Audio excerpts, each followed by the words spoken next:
When it comes to video game ports, most people think of the PlayStation Vita or the Nintendo 3DS, but not many probably think about the original DS, which makes sense because it was limited with its hardware. Yet even with that being so, there are some really cool DS ports that I doubt many people know about. So in this video, we're going to quickly take a look at a handful of DS ports that you should consider trying. Let's check it out. So the first game on this list is Mario Galaxy DS. Back in 2007, a very infamous trailer released that showed gameplay of Mario Galaxy running on the Nintendo DS. Now sadly, that trailer was a hoax and it ended up being a project that someone had made for school, leaving many to believe that Mario Galaxy would never exist on the DS handheld. Yet in 2021, a talented group of developers began building Mario Galaxy on the DS from the ground up. Now currently, not much progress has been made on this game as there are only still a few levels that are playable, although even with that being so, the game is really impressive and it does a very good job at mimicking the controls and physics of the original Mario Galaxy, even going as far as adding sound effects and music that sound great on the DS's speakers.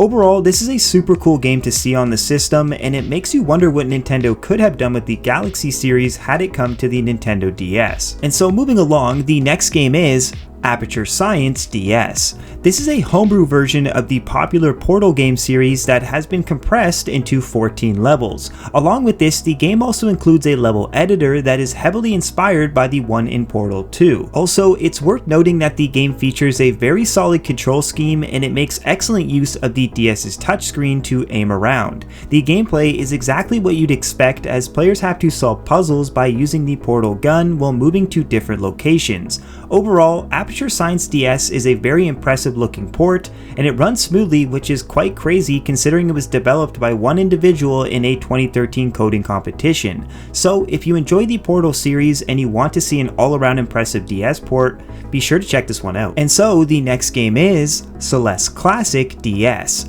This is the original Celeste game that was created in the span of 4 days and is a Pico 8 platformer that was made by 2 people. This classic port has since been optimized to run on a bunch of different handhelds, including the Nintendo DS. It's a quality platformer that features a unique dash ability which lets you get to spots that would otherwise be unreachable. The controls are fluid, the music is catchy, and the graphics fit the gameplay quite nicely. Overall, Celeste Classic is a simple but fun platformer that is right at home on the Nintendo DS, so if you've never tried the classic version before, this is a good way to do it and a good way to get into this series. And so in next we have DS Doom. Now this port is a little different as it's a game engine that requires users to import the original Doom game files. So essentially this engine provides the foundation for users to play original Doom levels and then add-ons as well.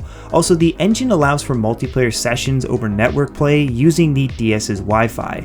In terms of the controls, it's about what you'd expect as the D-pad is for movement and the buttons are for performing actions. Although one cool thing with the controls is that the engine allows for players to use the touchscreen, which is a nice little feature to have. All in all, this is a neat little port slash engine that does a decent job at using both screens on the DS, so if you want a new way to play Doom, this is still a good choice. And so the final game is DSCraft. Nowadays, I don't think many people care about playing Minecraft portably as much as they did back in 2011. I remember hearing about this game back in the day and being mind blown that they even got it up and running on the Nintendo DS. The game is an adaptation of the classic Minecraft creative mode, which features a ton of different blocks, day and night cycles, and even texture packs. The touchscreen is also implemented fairly well as players use it to navigate while also selecting different blocks. DSCraft was made in a 2011 retro coding competition and has since fallen to the wayside in terms of updates, but still it's super impressive that this game even ever existed. It might not look impressive for today's standards, but back in 2011 this was something that many could only dream of. So while some might opt for Minecraft on the 3DS, DSCraft to this day is still an impressive port that does a great job at showing what the DS is truly capable of. And so that concludes this list.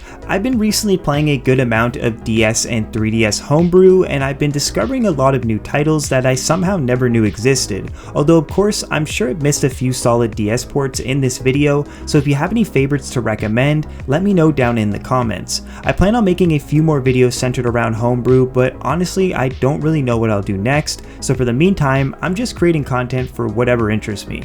But anyways, I just want to say a huge thank you for watching all the way to the end. Please subscribe if you haven't done so already, and with all that said, I will see you very soon. Take care.